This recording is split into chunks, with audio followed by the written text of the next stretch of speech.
Pues hola Pablo, ¿qué tal? ¿Cómo estás? ¿Qué tal, Vicente? ¿Cómo estás? Un gusto tenerte en este especial Value que estamos haciendo. Lo primero, vamos a hacer la foto más general. Hemos tenido las últimas subidas de tipos, tenemos una situación macro bastante incierta. ¿Sigue siendo un momento de invertir en renta variable? Pues, como se suele decir, me alegra que me hagas esta pregunta, Vicente. Yo creo que siempre hay que estar invertidos en renta variable, pues quitando a lo mejor momentos como pudo ser finales de los 80, la burbuja que bien conoces en Japón, que el PER medio estaba per 70, pues normalmente siempre en mercados mundiales hay algún país o alguna región en donde las valoraciones son atractivas. Como decía Peter Lynch, se ha perdido mucho más dinero intentando anticiparse a una corrección del mercado que en la propia corrección. O sea que es peligroso esto de hacer market timing. Y bueno, pues siempre hay en el mundo pues todo tipo de situaciones, eventos. Este año, en 2023, pues tenemos el miedo de la recesión, la subida de tipos de interés que desde que arrancó es la mayor subida en las últimas décadas y evidentemente pues eso da miedo, las tasas de inflación son altísimas, pues todo eso lógicamente ahuyenta a lo mejor a muchos inversores de la renta variable, pero tú eres un firme defensor de la inversión a largo plazo y creemos que bueno, pues hay que confiar en que a medio y largo plazo el inversor en renta variable obtendrá buenas rentabilidades y, lógicamente, después de un año 2022 en donde no solo en renta fija se sufrió, también se sufrió en renta variable, hay que recordarlo, lo que pasa que quizás la renta fija acaparó más titulares, pero también la renta variable sufrió lo suyo, pues creemos que puede ser un momento de entrada y hay que aprovecharlo. Así que la respuesta es sí, puede ser un buen momento para invertir en renta variable. Somos defensores de la inversión a largo plazo. Pero muchas veces uno lee, ¿no? Muchas visiones, muchas opiniones de que hay que ser muy cautelosos en momentos particulares. Y ahora es verdad que entre los grandes estrategas se lee muchísimo, ¿no? Esto de mucha cautela. Pues son muchos inversores pueden estar ahí con la duda, ¿no? De si mejor esperar. Pero es que esto tiene sus peligros.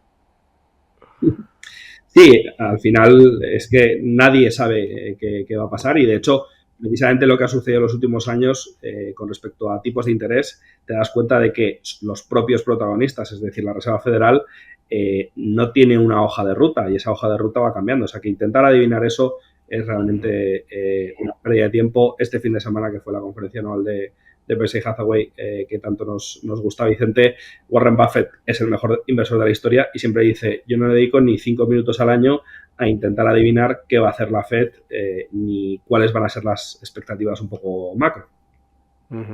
Hablabas de hoja de ruta. Mucha gente tiene como hoja de ruta lo que pasó en 73, 74. Se habla mucho de la crisis energética, lo que supuso desde el punto de vista de subidas de tipos. ¿Lo tenéis también vosotros como referencia? ¿Y qué funcionó mejor en ese contexto?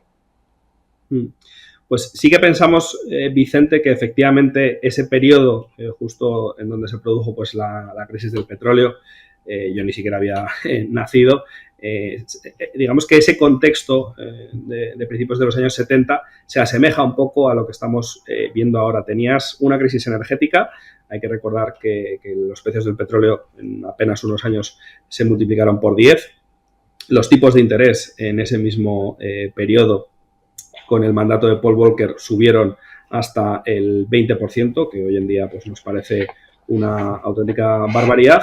Y bueno, tenías también conflictos, guerras, ahora tenemos la guerra en Ucrania, y sí que creemos que, bueno, pues hay ciertos paralelismos. Entonces, después de ese periodo, después de tanta turbulencia e incertidumbre macroeconómica, ¿qué sucedió y cuál fue el activo ganador? Pues nos llama mucho la atención y esto es algo que nos explicaba nuestro gestor Rafael Mugó, especialista en small caps, que curiosamente, y contra quizás lo que nos indica la intuición, el activo ganador fueron las small caps.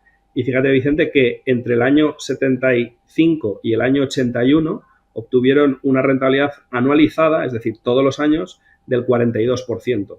No queremos decir con esto que en los próximos 5 o 6 años las small caps vayan a hacer esa misma rentabilidad, pero sí que lo que queremos transmitir es que quizás en un contexto tan incierto, pues un activo a largo plazo ganador puedan ser las small caps, obviamente con unas rentabilidades quizás más ajustadas, pero en cualquier caso no hay que pensar que un contexto macro tan difícil y tan incierto sea un terreno negativo para las small caps, sino más bien al contrario, puede ser una oportunidad. Y coincide, por añadir, que encima las valoraciones, que obviamente a inicios de ese rally en los 70 también eran buenas, pero en este momento, que es lo que nos importa, las valoraciones nos parecen que son bastante interesantes.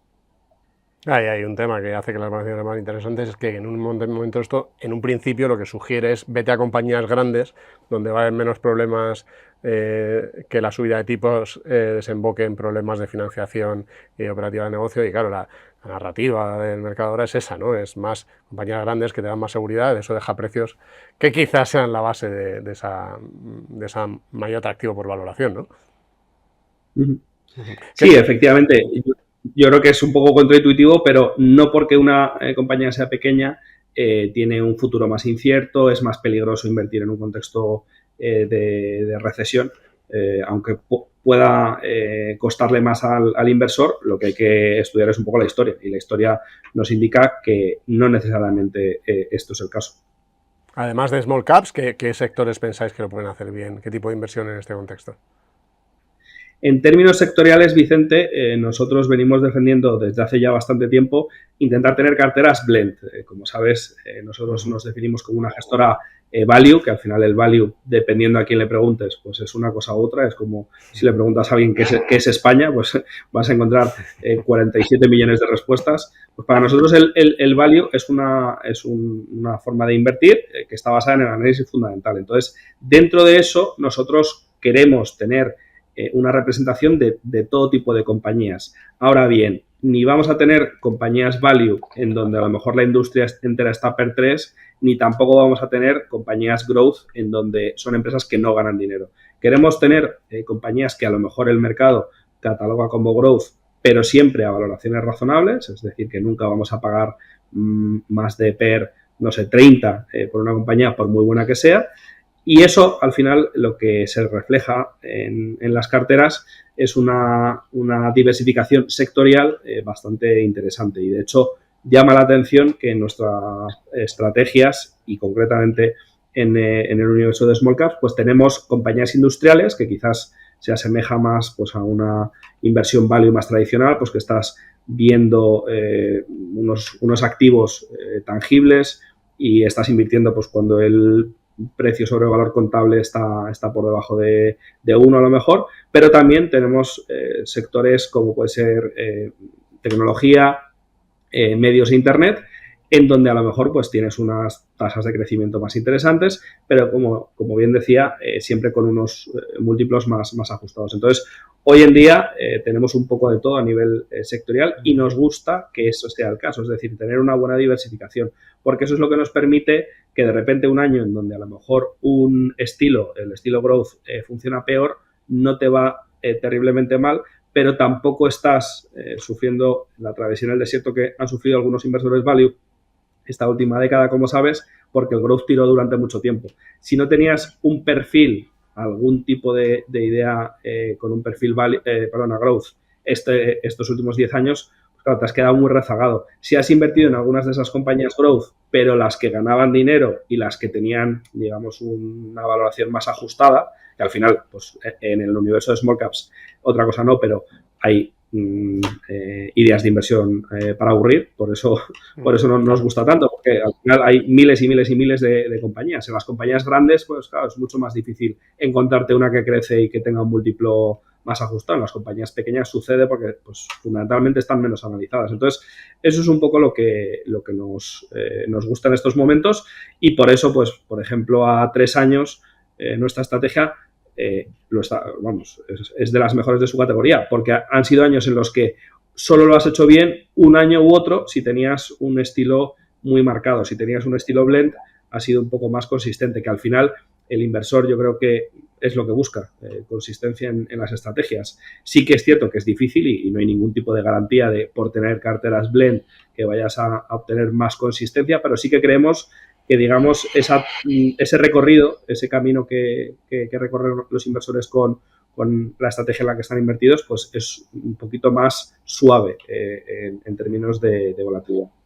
Cuando hablas de las distintas estrategias, por ejemplo, tenéis Sextant PME, que es efectivamente compañías small caps de verdad. O sea, ¿qué tal le ha ido el fondo desde que empezó esta rotación value? Y antes hablabas de valoración, llevándolo a cifras concretas, danos un dato que muestre esa valoración atractiva. Sí, pues efectivamente nuestra estrategia Sextant PME, que se lanzó en el año 2014, el expertise, yo creo que el mercado reconoce a Miral, es bastante marcado en el universo de small caps, y Sextant PME es nuestra estrategia que se centra sobre todo en small and mid caps.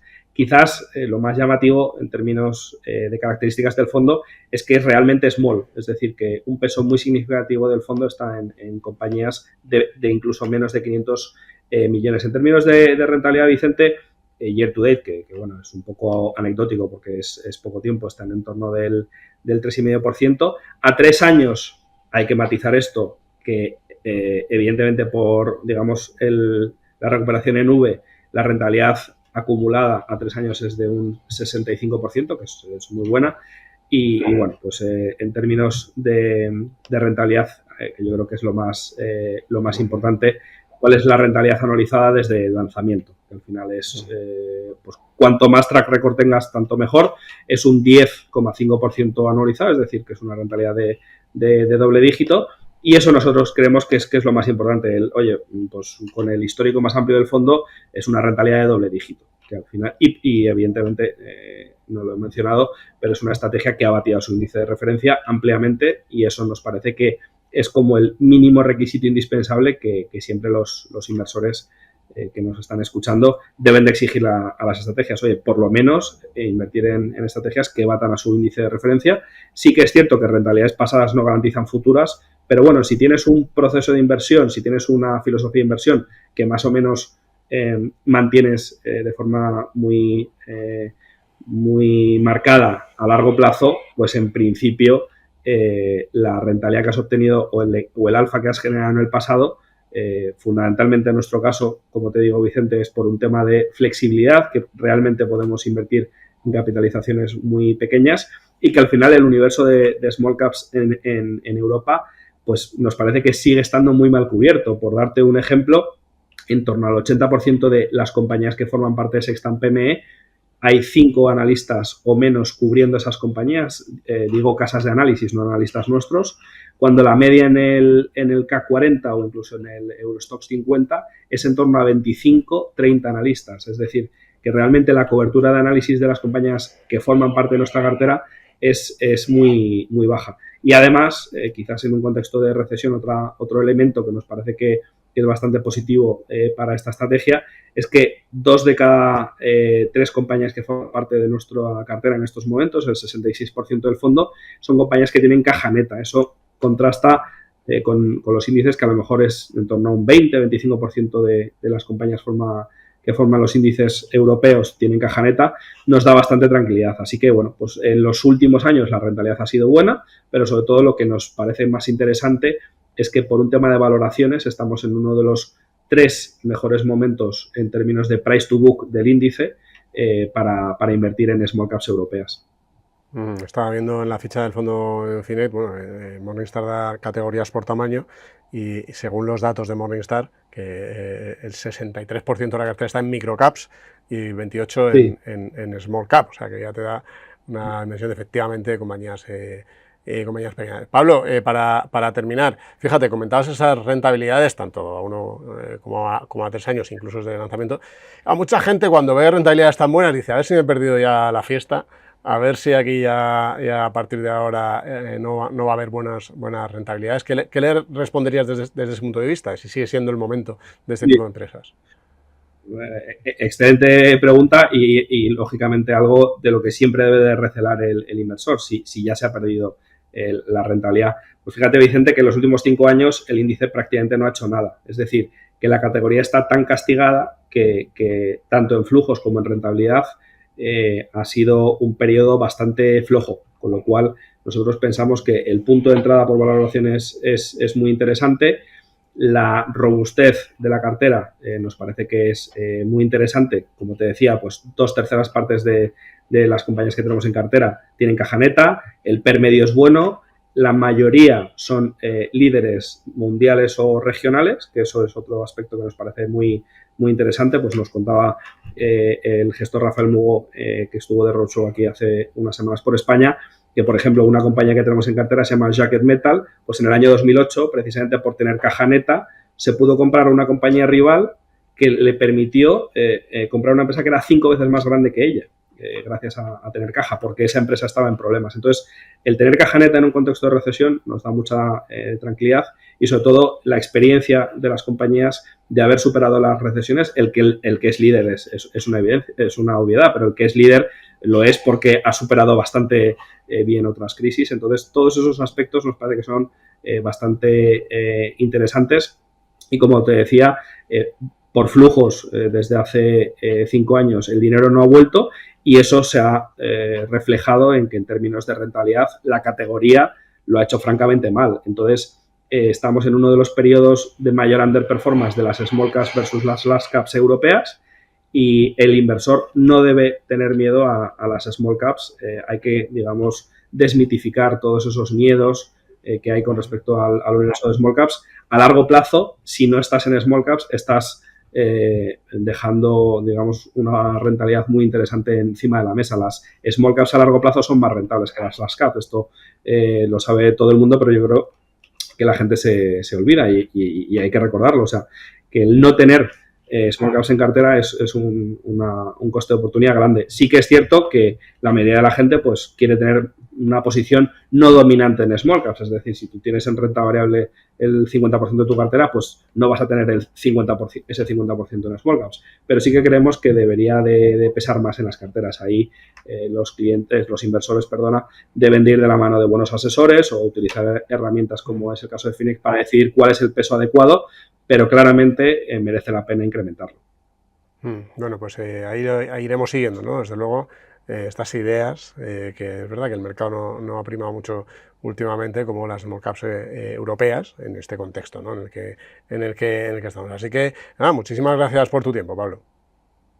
Muchas gracias, Vicente.